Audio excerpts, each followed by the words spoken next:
Nah ngan lamun aya orai parancahan heula mun aya di imah urang aya orai hideung parancahan heula azanan heula azanan Allahu akbar Allahu akbar Allahu akbar Allahu akbar asyhadu an la ulah qobat dari salat asyhadu an la azanan aja nyana ngaringkel tutupan ge urang tutupan ke bakul tah kenao tinggalkeun kadinya deui eueuh berarti jin orang hidung teh kos gitu. Nah, dibuka aya kene parancan ku urang. Ieu mah imah orai. Lantaran imah mah lain tempat sia orai. Na ieu aing asa kaganggu memeh ku aing sia dipaehan maning indit bae. Mun sia teu indit wayahna beusi aing maehan sia. Na ieu ulah nyalakeun aing. Geus antepkeun tutupan tau tinggalkeun. Eueuh mun bener jin.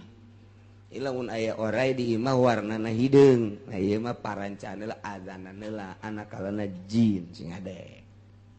Tos kitu. Kitu keneh beurit. Beurit teh aya beurit asli, aya beurit azab ti Gusti Allah. Datang aki-aki mawa kisah biasana teh neuleuan nyana ka sawah aki-aki heula aki-aki mantak eta aki-aki teh sing ade besi raja beurit aki-aki teh beneran ieu mah henteu sambarangan datang kitu bae beurit teh henteu aki-aki heula neuleuan heula nyana ge ja utusan Allah. Aki-aki teh raja beurit nyana teh ngambean heula set ieu pare ieu oh nu bogana ge diambean ku nyana oh ieu mah tirok ngazakat ieu diambean belah dieu bandean da dieu tah lamun geus mayoritas di dinya teh teu beres ka Gusti Allah teu ngazakat teh atawa jada teh babanda bae eta dileupaskeun beurit ka dinya nyana lep eueuh eta mah beurit eta mah sanajan dipaehan ge loba bae bakalna eueuna ge eueuh sorangan ieu bakal lamun ku urang dipaehan dibeulem misalna atawa dipek-pek gering ku paehanana. Bismillahirrahmanirrahim. Punten Pak Kiai abdi bade naros abdi boga pare tapi tos di zakatan.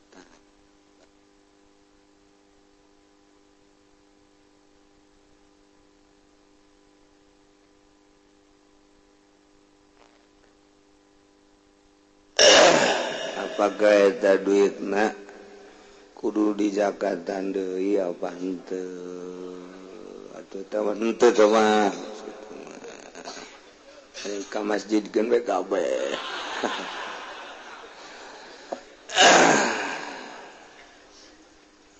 Bacakeun pada almarhum Haji Abdul Latif bin Hamzir Dukuh Cikupa.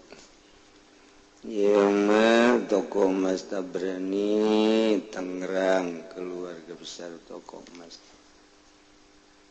Ieu ge pertanyaan keneh naon ya Pak Kiai saya rek naros saya pedagang emas. Terus bagaimana cara mengeluarkan zakatnya tiap tahun? Apakah dihitung semua dagangan yang ada? Apakah keuntungannya saja? Dan berapa persen yang harus dikeluarkan? Masalah. Jadi kalau mau dikeluarkan zakatnya bukan kalau mau harus mau. Dihitung semua modal dan keuntungan selain dari yang dipakai makan dan minum. Hitung semua, kemudian setelah ditotal nisab atau tidak. Kalau nisab dengan gampang saja ukuran 100 gram pasti nisab tambah dagang emas. Emas boga toko mah kecuali keliling. Kemudian dihitung, setelah dihitung keluarkan zakatnya rubul usyri 1/4/10. kalau ada 100 juta bagi 10, 100 juta bagi 10 seberapa? Berat. Itu biasa ngitung sama 100 juta benuletik lah bagi 10 seberapa? 10 juta, ya ngomong 20 juta heran. Itu bisa ngitung ulah calang apa tuh sih? 100 juta bagi 10 berarti 10 juta. 10 juta bagi opat 2 juta setengah. Jadi 100 juta 2 juta setengah zakatnya. Mun 1 miliar. 1 miliar bagi 10 100 juta. 100 bagi opat 25 juta. Tadi mah ngadenge 2 juta setengah, ya kecil. Barang ngadanya 25 juta, ngap juga ya. Eta gagarag 1 miliar, mun urang boga duit, nah, misalnya 1 triliun, malah ya di majelis ieu mah. Ya bangsa 10 miliar mah aya meureun boga 20 miliar aya. Hitungan nama bukti nama wallahu alam. Namun 10 miliar bagi 10 berarti 1 miliar. 1 miliar bagi 4 250 kijang hiji Innova gitu baik aja babari. Gimana setelah berpuasa pada bulan Rajab, apakah pada bulan Syaban orang awam seperti kami boleh berpuasa atau tidak? Atuh sedek puasa asal dimimiti anti awal memang tanggal 15. Namun mulainya di tanggal 15 memang teu ulah makruh atau haram. Kuari indek terus sampai Ramadan tuh masalah. Ayeuna kakarak tanggal hijina orang Senin, Selasa, Rebo, Kamis, Jumat, Sabtu, Minggu 7. Tanggal 7 ayeuna dipersilakan besedek puasa makang jeung Nabi mah di bulan Sya'ban mapul puasana sabulan. Sebab Rajab syahrullah wa Sya'banu syahri bulan kaula cek Kangjeng Nabi julukanana wa Ramadanu syahru ummati bulan Ramadan bulan urang. Geus Kangjeng Nabi mah di bulan Sya'ban pohara. Hiji iktikaf bae di masjid, kedua puasana pul terus teliren-liren ngaoskeun Al-Qur'an. Menjelang bulan Ramadan di bulan Sya'ban seperti eta Kangjeng Nabi. Kemudian amalan-amalan apa saja yang harus dilakukan pada bulan Sya'ban di luar fardu. Tidak ada amalan yang khusus. Yang jelas perbanyaklah istighfar, astagfirullahaladzim. Alladzi la ilaha illa huwal hayyul qayyum wa atubu ilaihi. Eta bae perbanyak. Berapa Ki? Sehari 10.000.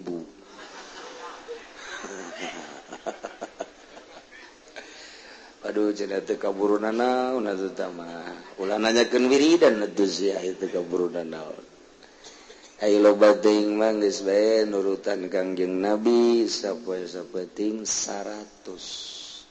Kangjeng Nabi sapoe-sapoeting tara kurang ti 100. Urang mah manteu salat maghrib doang 3. Manteu salat subuh mah tu dititah 3 ge boro-boro istighfar jas subuhna ge jam 7. Isin salat subuhna ge dula-deuleuh lah aya jelema teh isin kunutna. Deres lain ustad mah ustad puguh. Dele pas tas rakaat kedua de kunut aya jelema padi handap di dieu kieu di dengkul kadeulean ku anak salat teh kitu amatnya Jadi tidak ada wiridannya khusus di bulan Syaban kecuali perbanyaklah istighfar.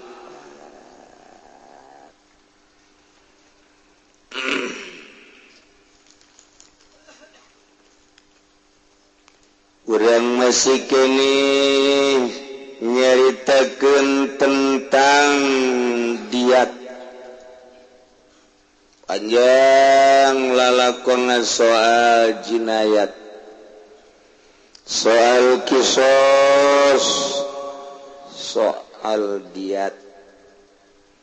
Walaupun eueuh nu ngalaksanakeun terutama di negara urang, lantaran di negara urang malain make undang-undang Allah, lain make kitab Al-Qur'anul Karim nu diterapkeun di negarana, tapi urang mamake undang-undang Walanda, make undang-undang demokrasi, ialah make HAM. Jadi rubah-robah atuh hukum teh kumaha kahayang manusia nu nyieun hukumna bae. Satungtung-tungkeun kanu ngemas hukum dilanjut. Salagi ngarugikeun mah dirobah. Di negara urang dipasrahkeun hukum ka DPR, diolah di DPR. Sanggeus dawa kesepakatan dibuatlah undang-undang. Setelah dirancang undang-undang, aya kesepakatan ditetapkeunlah undang-undang tersebut. Geus kira-kira kurang pas, hapus deui, nyieun deui undang-undang. Kitu bae. Nu rek nyieun undang-undangna nu bakal kurang dipilih engke ialah dewan-dewan, perwakilan-perwakilan rakyat. Sagedeung deui urang bakal ngalaksanakeun pesta partai. Ialah nu bakal nyekelan negara, maju mundurna negara aya di leungeun dewan. Dilaksanakeunlah ku pemerintah hasil daripada rancangan dewan. Tah eta nu endek ngarancangna nu bakal ngalanjutkeun maju mundurna negara, nu ku urang bakal dipilih teh baik ti Golkar, ti PDI, PKB, P3 jeung sajabana, ieu nu bakal nyekelna masih kene lehoan kene, orok bedongeun kene. Teu nyaho kahitut bau, nyahonangan hitut teh seungit bae. Mantak deuk kumaha majuna negara teh, jageuning nu rek ngarancang undang-undangna kos kitu. Kueri kudu aya diselapkeun cewek, kudu aya di DPR teh awewe pelengkap. Boro-boro mikiran negaranya, mikiran diri sorangan ge. Awewe mah asal kasinggung saeutik merenyi, nyawa sia merenyi, berbaik ceri, manya dek urusan negara merenyi, geus tempas sebenerna mah. Tapi kos kitulah pemikir-pemikir Indonesia asli eta teh menang bangsa Indonesia lain nang saha atuh tekanan ti orang bule, ti orang barat. Kok bisa kos gitu sih? Agar lebih hancur negara Indonesia. Mun ku urang dicaritakeun nu sabenerna bakal muringkak bulu. Nu mantak daripada muringkak bulu moal dicaritakeun.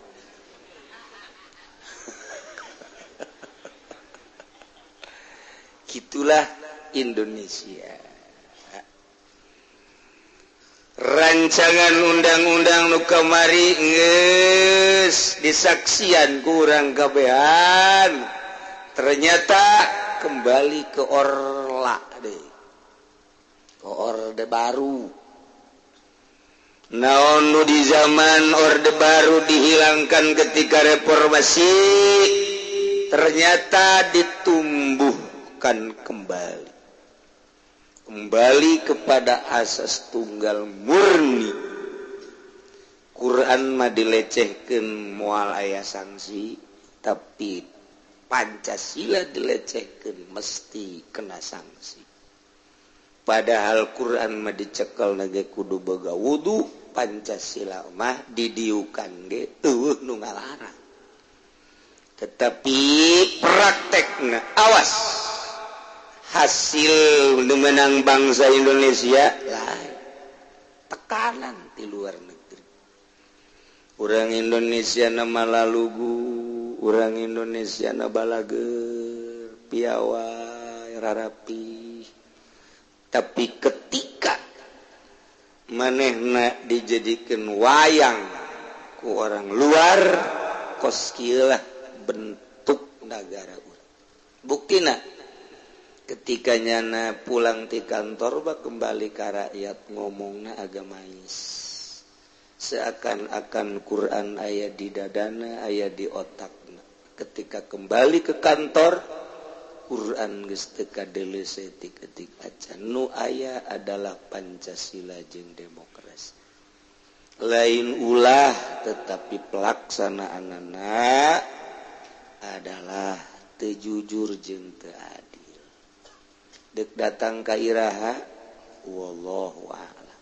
Mantak lamun urang teu bisa ngabenahi diri urang, nutur-nutur nu kararitu rugi ka bina-bina. Terutama para penegak agama, kiai, ustad, geus nyaho mararengkolna para dewan. Geus nyaho teu jujurna pemerintah. Nuturkeun salah.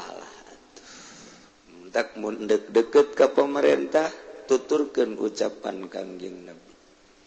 Paling hebat dalam rangka jihad, nasihat ka Sultanil Jair. Pemerintah anu lacut, nasihat. Tugas mui nganasehatan pemerintah.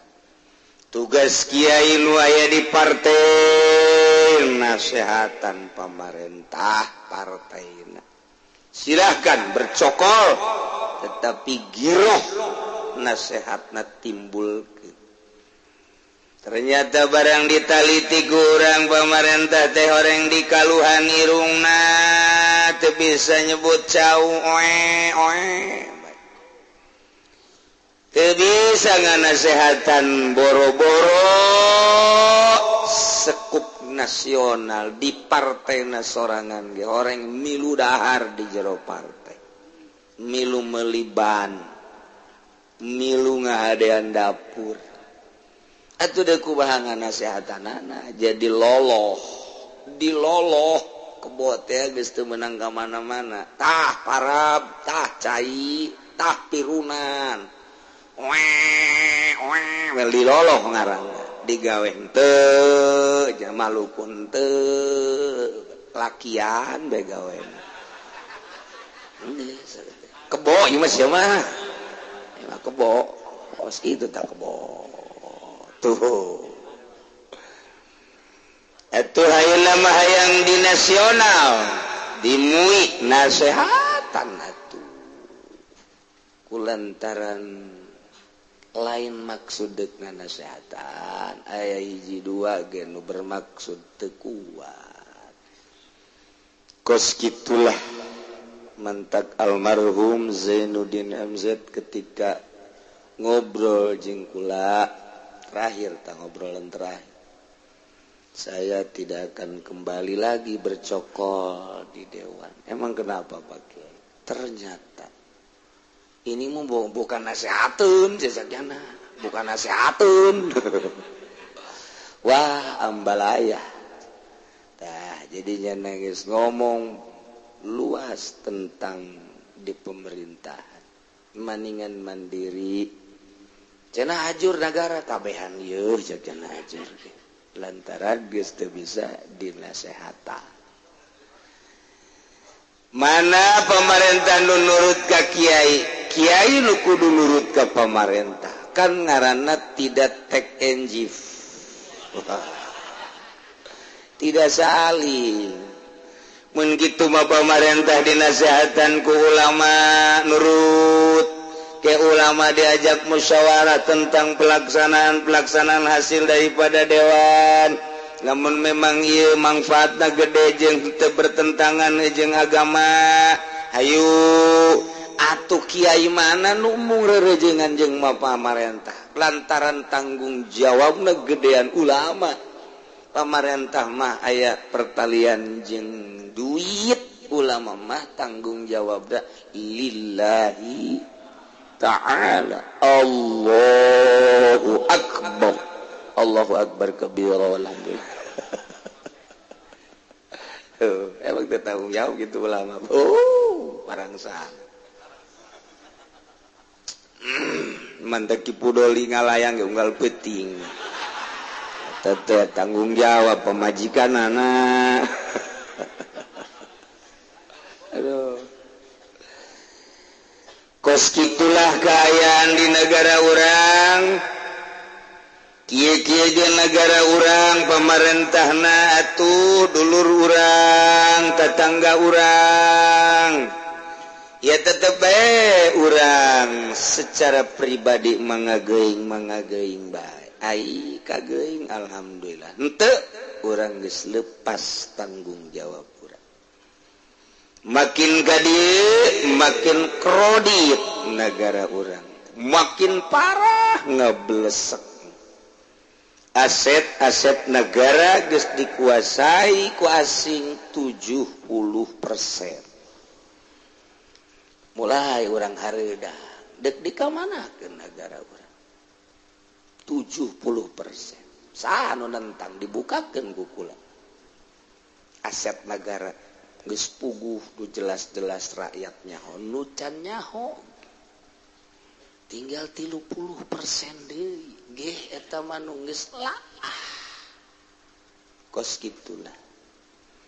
Nu mantak saha nu sanggup jadi presiden untuk memulihkan sakit anu kritis.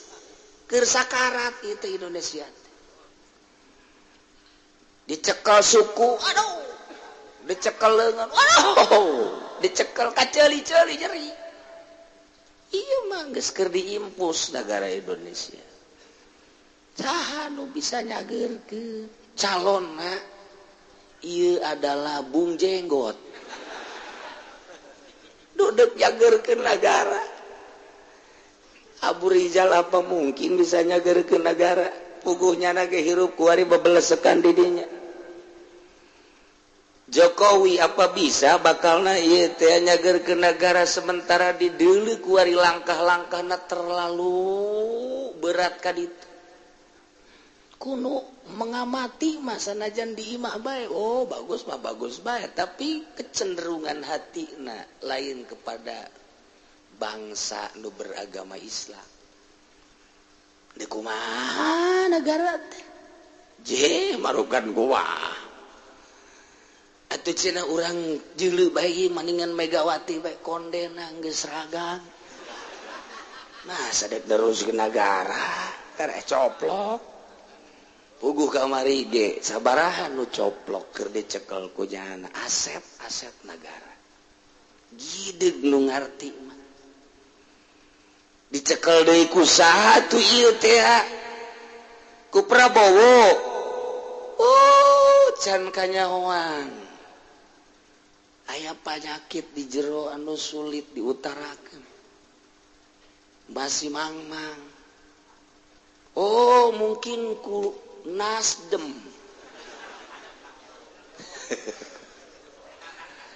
Pernah menghasilkan naonnya kan kos gitu dek nyekel negara teh lain sambarangan mentak direncanakan karena ieu can pas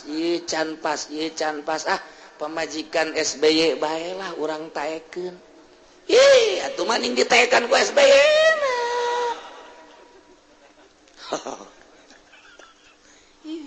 ngaji diat jadi calon presiden nu mana ieu encan aya mantak bakal nangke dipilih mana ieu kuari keur neangan ke lembur jang calon presiden kamari geus dideulekeun we tah budak tah keur nungtun kebo ieu asana ieu adil ieu jujur ieu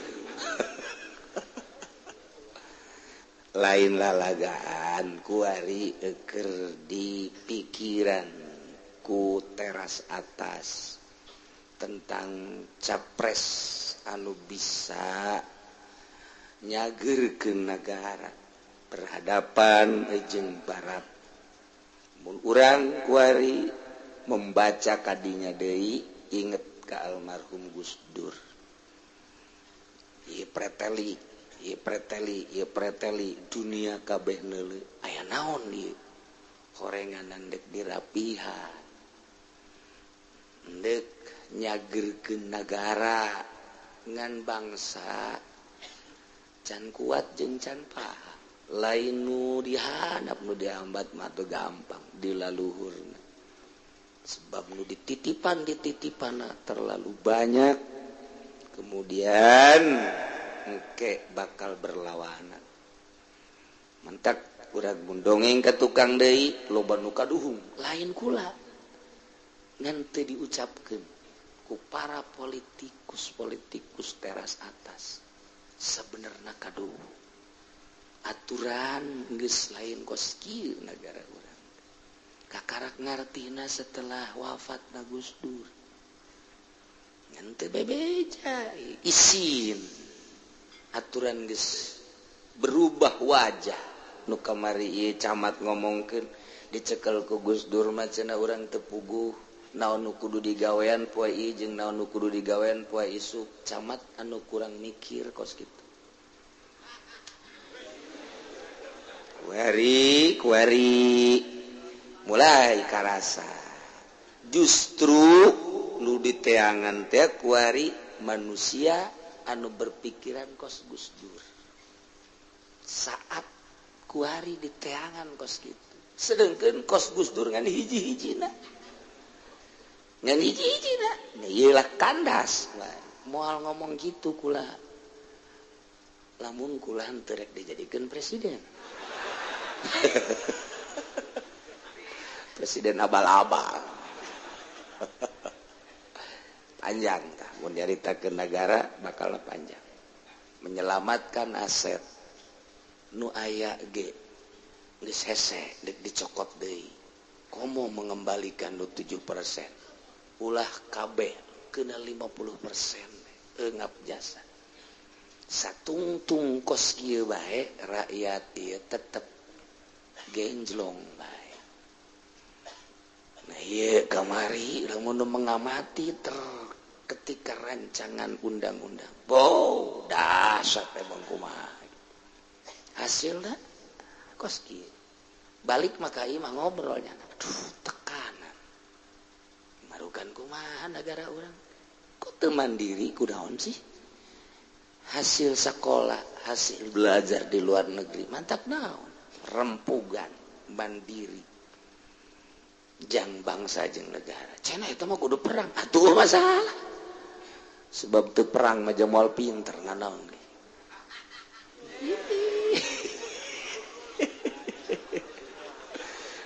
jelema mah perang aku pinter kamari ieu keur zaman urang perang jeung Belanda nu mantak kuari sesa-sesa aki-aki barisa penca gara-gara perang Pak kuari mah barang go perang atuh penca paroho deui Pak deui cadep jotos tangkis set kapiring tek mantap hasil jotos teh kapiring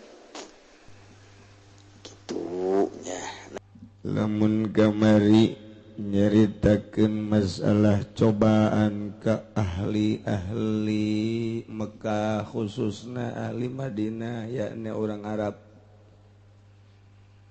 Ina masalah mengenai buburon sebab ahlina jeung karesepna hingga jadi pagawean jadi ma'isyah. Wari dituluykeun ketika ihram. Aya larangan ketika ihram nu leuwih berat lantaran orang-orang Arab teh ku hobi-hobina ngalah hewan ngabuburon sehingga teu aya waktuna beurang jeung peuting teh ngalahan hewan bae. Setelah Kangjeng Nabi ngainstruksikeun haji ketika ihram aya larangan-larangan ieu ayatna ieu. Ya ayyuhalladzina amanu la taqtulus sayda wa antum hurum. Wahai jelema-jelema nu iman alladzina amanu ay mukminun mukminat para mukminin para mukminat urang mana bae rek urang Arab rek urang non Arab Indonesia Malaysia talankum nabai mukminin mukminat kade wa antum murum ketika anjeun ihram teh la taqtulus sayda ulah ngabunuh hewan-hewan buronan teu meunang keur ihram. Mantep keur ihram aya larangan hiji teu meunang make pakaian anu ngaput.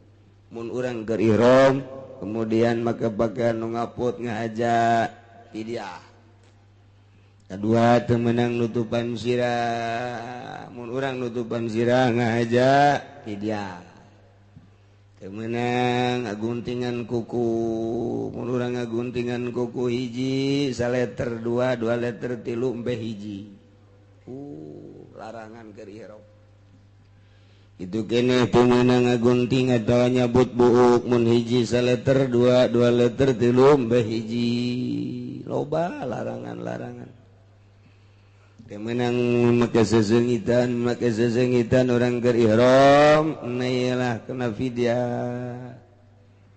Itulah keur ihram mah teu meunang nya make sesengitan kecuali darurat. Kayak ning orang puyeng kemudian make minyak angin depan sengit eta mah teu naon. Tak itulah diantarana deui sajabat hiji bajeng muqaddimah jima teu meunang keur ihram mah oge ngabuburon teu meunang. Jadi keur ihram ngala uncal, keur ihram ngala embe kaleuweung, ngala onta imar teu meunang. Ieu nu matak dicaritakeun teh lantaran ieu kahobi urang Arab. Ari nyaritakeun kitu ngabuburon di Indonesia mah emang urang Indonesia mah tresepkeun. Nu mantak cek urang Indonesia, ai keur ihram sih ngabuburon nya heran ja moal meureunanan. Cek urang Indonesia lantaran di imana ge atuh tilo. Moal ieu urang Arab pan baheula karesepna, kahobina sehingga jadi ma'isyah. Mantak dilarang ke ihram teu meunang ngabunuh.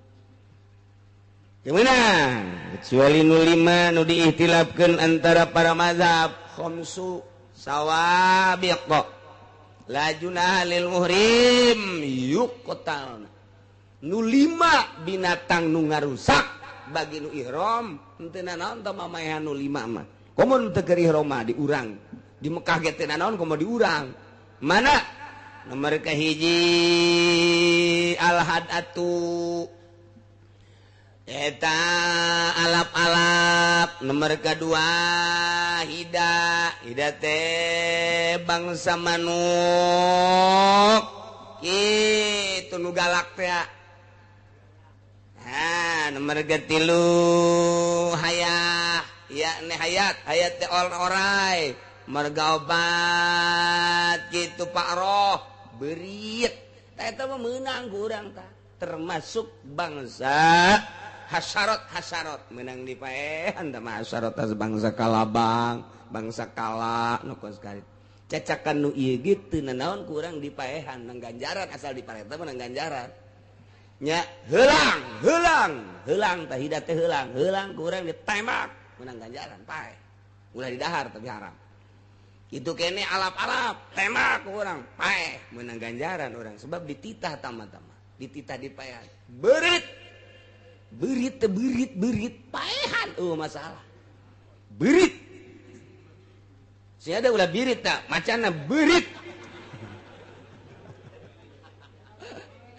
aduh tikus berit paehan itu nggak rusak tau kos gitu kan berit ya kuari mah geus teu berupa berit deui berupa dasi beritnya maka dasi sok ngabolongan nya jasa dua bae ada yang meninggal Haji Jaya Kampung Gubug jam 9 di Sindang Jaya tolong diumumkan bagi Kiai Haji Jaya Kampung Gubug innalillahi wa inna ilaihi rajiun eta kos kitu berit bayat alap-alap helang orai berit eta paehan tah nya nah ngan lamun aya orai parancahan heula mun aya di imah urang aya orai hideung parancahan heula azanan heula azanan Allahu akbar Allahu akbar Allahu akbar Allahu akbar asyhadu an la ulah qobat dari salat asyhadu an la azanan aja nyana ngaringkel tutupan ge ku urang tutupan ke bakul tah pake naon tinggalkeun kadinya deui eueuh berarti jin orai hideung teh kos kitu atawa dibuka aya keneh parancan ku urang ieu mah imah orai lantaran imah mah lain tempat sia orai na ieu aing asa kaganggu memeh ku aing sia dipaehan maning indit bae mun sia teu indit wayahna beusi aing maehan sia na ieu ulah nyalakeun aing geus antepkeun tutupan tau tinggalkeun eueuh mun bener jin ilah mun aya orai di imah warnana hideung nah ieu mah parancan heula azanan heula anakalana jin sing ade gitu kitu keneh berit teh aya berit asli aya berit azab ti Gusti Allah datang aki-aki mawa kisah biasana teh neuleuan nyana ka sawah aki-aki heula aki-aki mantak eta aki-aki teh sing ade besi raja berit aki-aki itu beneran iya mah henteu sambarangan datang gitu bae berit teh henteu aki-aki heula neuleuan heula nyana ge ja utusan Allah aki-aki teh raja berit nyana teh ngambean heula set ieu pare ieu nu bogana ge diambean ku nyana oh ieu mah tirok ngazakat ieu diambean belah dieu bandean jadi tah lamun geus mayoritas di dinya teh teu beres ka Gusti Allah tengah zakat teh atau wajada teh babanda bae eta dilepaskeun beurit ka dinya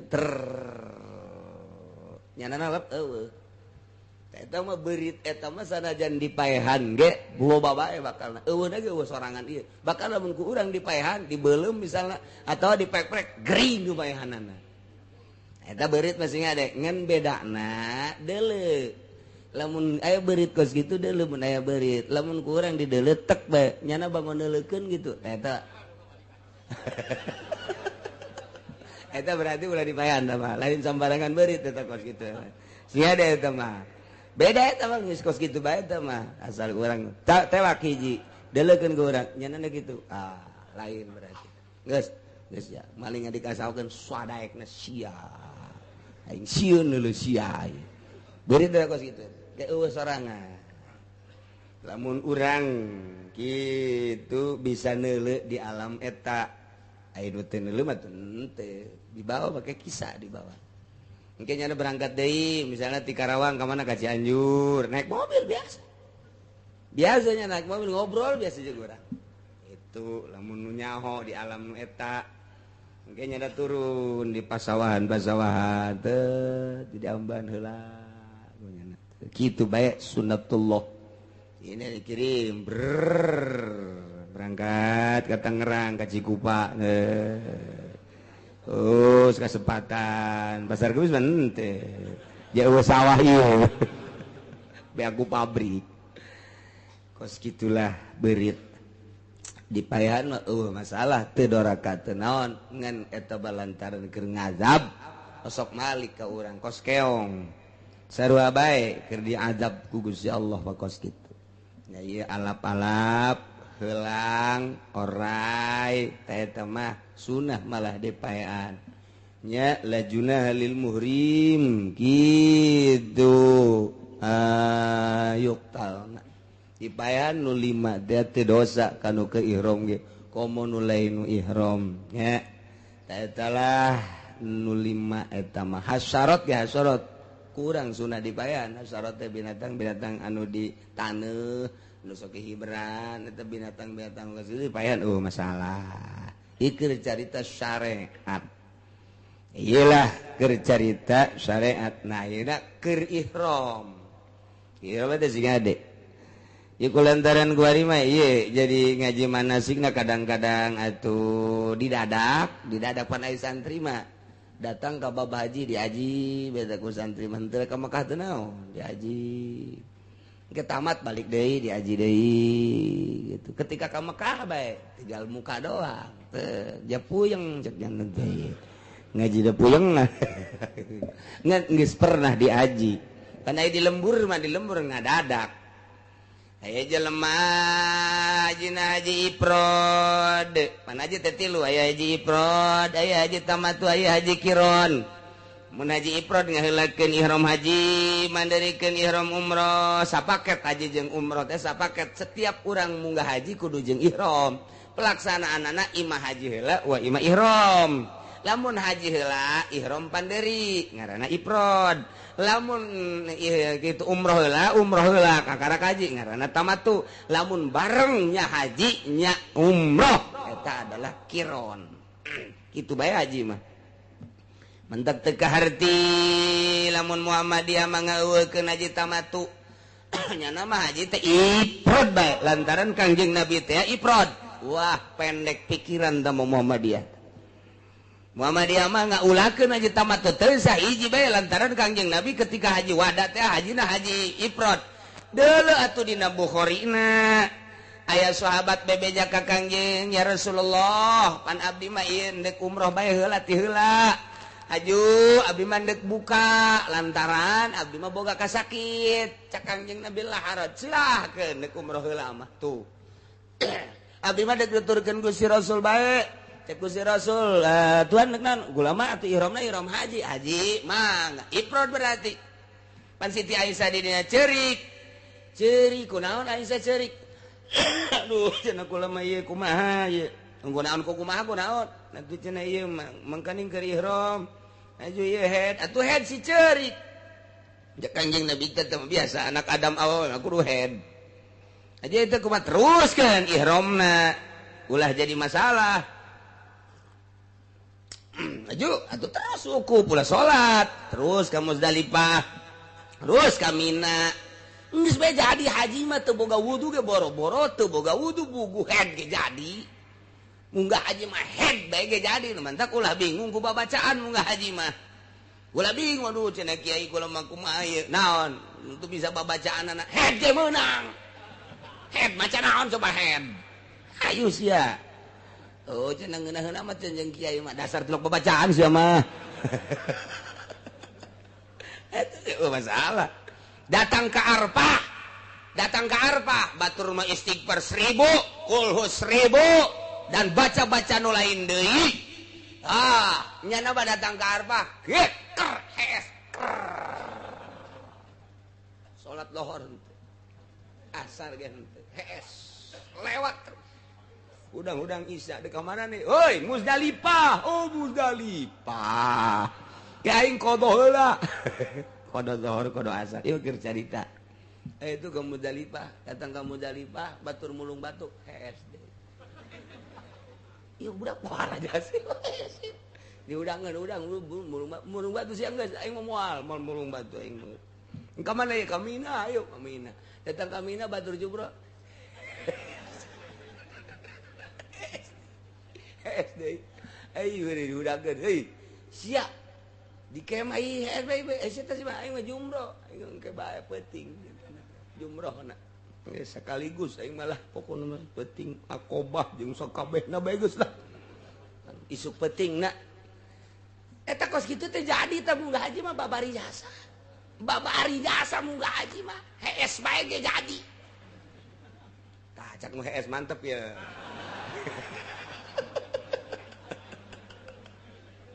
Atuh. Jadi ulah bingung ku babacaan head bae Siti Aisyah manggaring jadi. Geus beres ye. Ka Mekah. Abdurrahman kakakna Aisyah dipanggil Kangjeng Nabi Abdurrahman. Tah. Aisyah teh pantacan umroh, kuari umrohkeun, geus haji heula, beres haji, nyana geus sehat, geus tawaf ifadah, berarti geus suci. Tawaf ifadah, sa'i, beres. Kuari umroh, Abdurrahman kakana, anterkeun ka ditu, ka Tanaim. Nah, anterkeun. Balik deui ka umroh. Jadi haji na Kangjeng Nabi ifrad, Siti Aisyah ge ifrad, sahabat-sahabat anu sejen lolobana tamatu. Cek Kangjeng Nabi man kana lahu hadiun, saha nu boga hadiun, bawa ka dieu. Yuk bareng gula.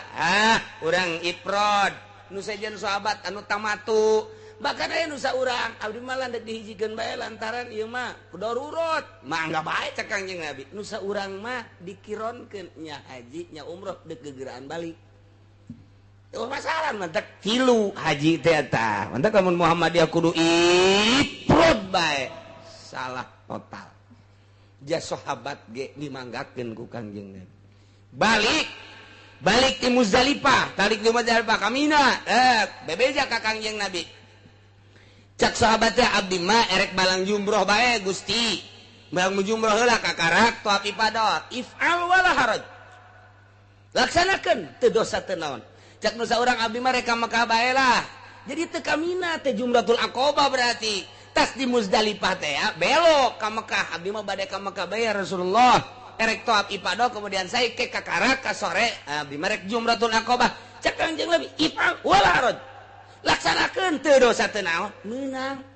Cak nu saurang teh lah abdi mah erek jumrah tas jumrah terus mencit korba mencit dam. Lah berarti eta mencit dam teh nyana teh tamatu. Cak Kangjeng Nabi ifal wala haraj. Nu saurang teh abdi mah deuk ka Mekah bae, tas di Mekah ke deuk tenang-tenang bae. Haju ke mabitna deuk peuting bae abdi mah. Peuting ka Mina ke balik ka Mekah, peuting ka Mina balik ka Mekah. Deuk kitu bae Rasulullah ifal wala haraj, silahkan bae.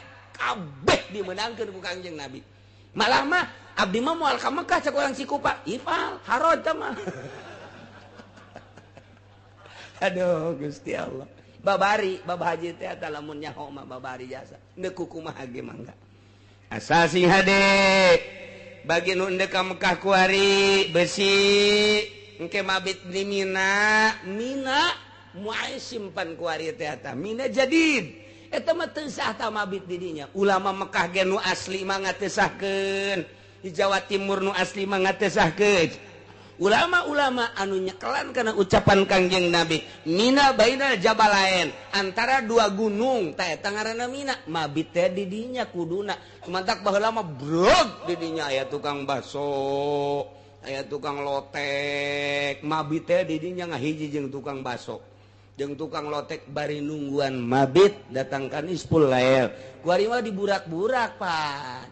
Nah kuari mah rabitna teh di kemah mah lain Mina tamah numantak dijieun terowongan dua makaning kuari mah terowonganana hiji terowongan pertama Muaizan nomor kedua terowongan kadi bukit jauh bae jadi tidinya kadinya bangsa 3 kilo tak ka Jamarot ta eta teh wayahna teh jamaah haji nu di kemah sanajan geus disahkeun ku pamarentah dengekeun ulama nu asli ieu mun hayang bener mun hayang bener ieu mah keur carita yang bener ulama Arab ge hada Mina jadid kunaon tuh nyana di ditu nanyeun merek Bidayatul Muna di ditu Nihayatul Muna hayu bidayah jeung nihayana tetap ditulis padahal kita ulama pemerintah Arab geus bae itu ge Mina keneh atuh ulah ditulis bidayah maka ditulis di ditu bidayatul muna di ditu nihayatul muna caknya ge mimiti mina mah ieu tuh tungtung mina mah ieu tah lamun nek mabit mah di dieu cak urang Arab keneh nu bener jadi tulis di dinya aya gede bidayatul muna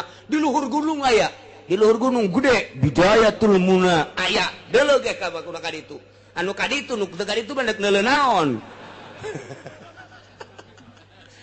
ayahnya nage nyen manyen lantaran geus teu katampung dibejakeun ku sungu di Arabia ada muna jadid tetep bae nyanana ge nyanana urang ditu lamun deuk mabit kadinya bae belon teh coba atuh nu belon urang Indonesia nu kabobodo geus di dieu bae jariweuh meureunanan jauh lamun terus-terusan mabit di dinya tah mabit di kemah mayardam embe hiji embe tamatu hiji embe teu mabit di mina bongan di kemah bae hiji dua berarti dipencit di ditu lain di dieu sing ada cenah aing mah dua tak embe engke bae dipencit bari eka anak aing blon sia mah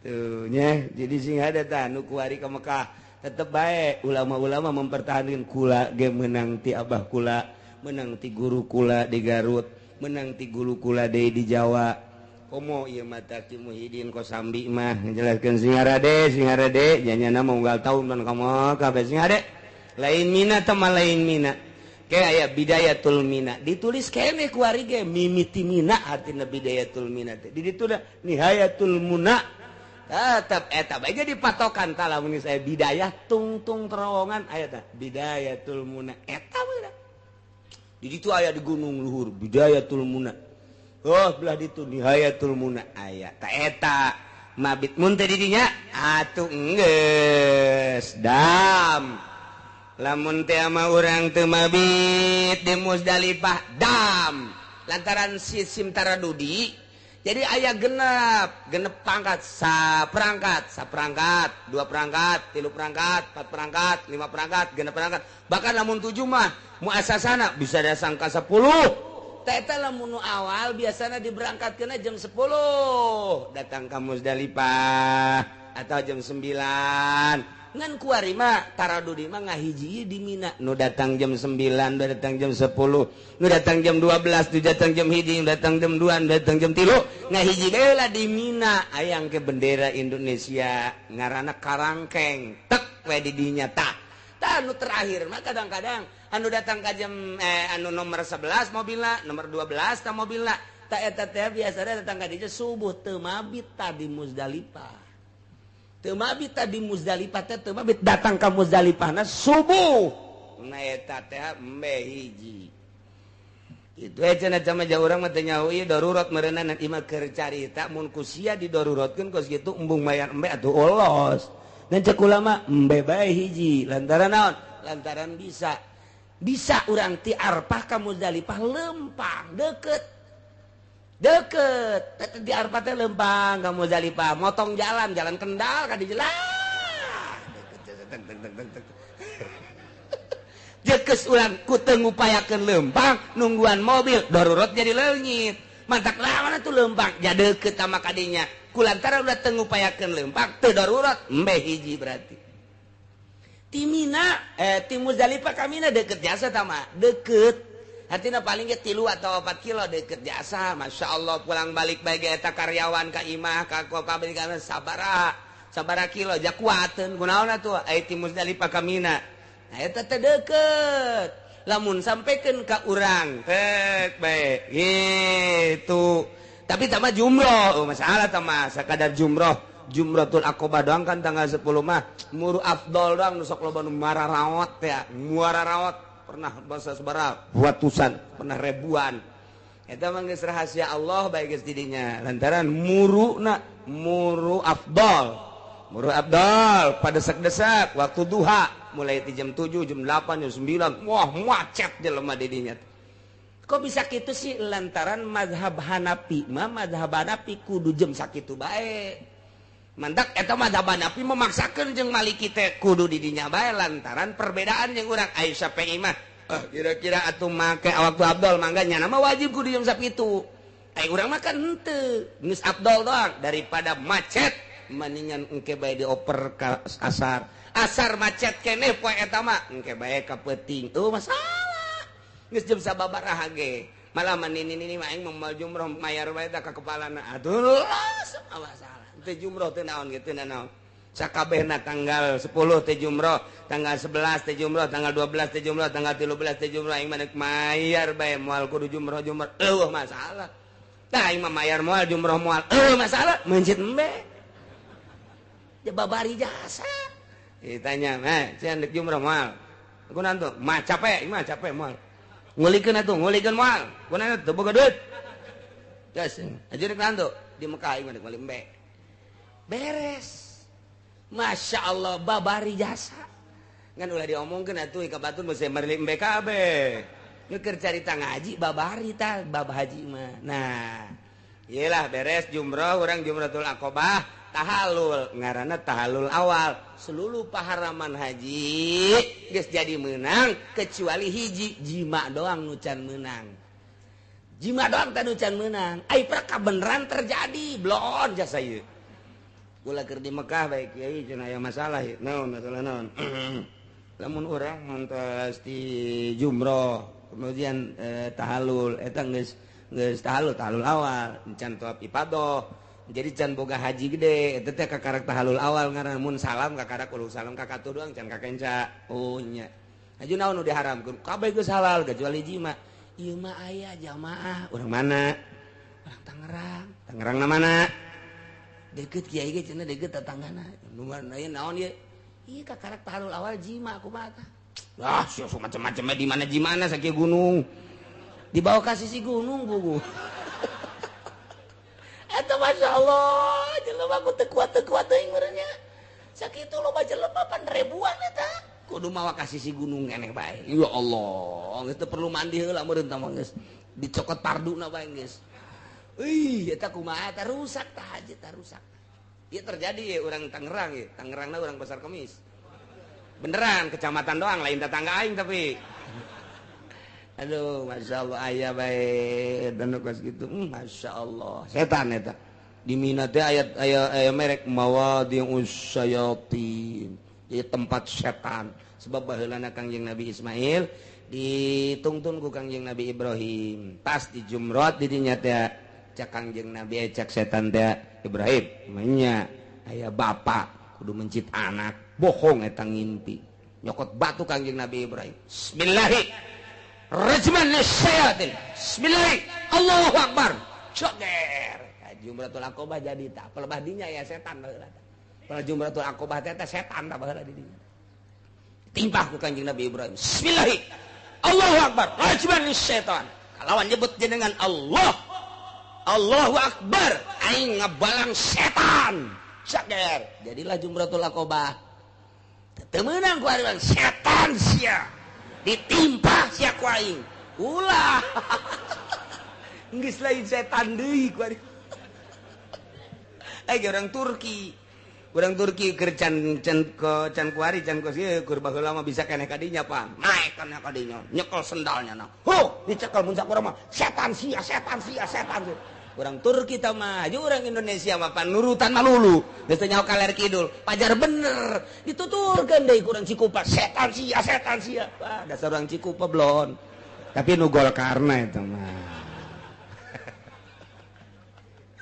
ya Allah ya Rabbi tungtun deui datang ka Jumatul Wusta nah kuari mah ngabisiki ka Kangjeng Nabi Ismail manya ya bapak kudu naon gitu ngaranna mencit anak ti dituna berarti bapak bawa impianana nyokot Kangjeng Nabi Ismail bismillah Allahu akbar rajwan lu setan syukur ditimpa ku Kangjeng Nabi Ismail bapak aing mah nabi rasul impiana bener goblok sia setan jadilah wusta nu kuari ku urang tah dibalang teh bismillahi Allahu akbar wusta teh ta eta teh Kangjeng Nabi Ismail baheula timpahanana tah teu meunang di setan-setan geus ibadah kuari mah geus ibadah jadi aya 3 ka di ditu nah, tanggal 10 mah eta doang hiji tah Aqobah tanggal 11 mah engke di ditu tuh ula usto Aqobah Nah iyalah Aqobah nu deket ke Mekah kaditun mentak lamunnya homa madep kiblat deket ieu Aqobah mah sabelah tadina kitu kuari mah jadi biasa kabeh. Jadi bebelahanana belah dieu Mekah aya di ditu urut bebelahanna di dieu urang di dieu tah ngabalangna bismillahi Allahu akbar. Lantaran loba jelema je teu nyaho kaler kidul madep mana sajalah. Hese atuh geus anu kakarak sakali mah komo. Ente nenget-nenget urang tuh ai kula mah baheula dibawa pan ku abah teh tah ieu di dieu sia ieu tah ngabalangna Mekah itu tuh tah ieu keur sabelah keneh jadi urang di dieu ngabalangna madep ka ditu beres jumroh doa madep Baitullah langsung tah ieulah jumroh nu paling deket Jumratul Aqobah tah eta madepna ka ditu ke urang ngabalangna ka mana ka ditu tuh ka teureut ja ka ditu mah atuh senyonto anak-anak jing kumaha insyaallah nah ieu mah keur caca paharaman keur ihram ya ayyuhalladzina amanu la taqtulus sayda wa antum hurum wahai jelema mukminin mukminat ulah rek ngabarunuh maraneh kabeh kana buburon bari kaayaan anjeun keur ihram muhrimuna bihajin umratin bo ihram haji atawa ihram umrah kumalamun mayan wa man qatalahu minkum muta'ammidan fajaza'um mithlu ma qatala minan na'am sajelma anu ngabunuh di antara aranjeun kabeh bari ngahaja eta teh teu meunang sambarangan kena sanksi pajazaun ay fa alaihi jazaun atuh kena sanksi kumaha sangsina mislu ma qatala kudu ngagantian sa model anu dibunuhna naon minan naaminya eta tina pirang-pirang ingon-ingon kumaha nganyahokeunana yahkumu bihi zawa adlim minkum anu nganyahokeunana anu bakal ngahukuman papada anu akur binatang ieu mun dibunuh akurna jeung ieu mun ieu dibunuh akurna jeung ieu mun ieu dibunuh akurna jeung pan hese ngabuburon mah meunang hiji nu hijina kan kabur ngabunuh nu eta nah eta teh kudu disangsikeun sangsina teh kudu nu akur jeung eta nu lindek nu mana pan mun nyokot deui itu ya hese pan eta mah kesit kuari mah nyokot nu babari digantian nu nganyahokeunana nu ngakurkeunana zawa adlim minkum asal geus patali jeung hukum bae ngaji mah hese ngaji mah Al-Qur'an lamun geus patali jeung hukum bae hese timbul bakalna pertanyaan hiji ku ayeuna bahasa wa man qatalahu minkum muta'ammidan kumaha lamun teu ngahaja berarti ieu tah ta'ammud eta ngajadikeun syarat kana wajibna jaza geus mata wujida syartu wujidal masrut wa matan tapas syartu intapal masrut aya syarat aya masrut eueuh syarat eueuh masrut anu ngaji mah jaheuh tinggal nu teu ngahiji aing mah surutu kitu heran surutu naon eta kiai teu ngaji hese tah itulah geus aya bahasa muta'ammidan kumaha lamun teu ngahaja nah kumaha lamun teu ngahaja ieulah sanksi-sangsina urang mah hese ngabongkar langsung dina Al-Qur'anul Karim serahkeun ka ahlina saha sahabat nu mantak cek di dina ge ya kumu bihi zawa adlim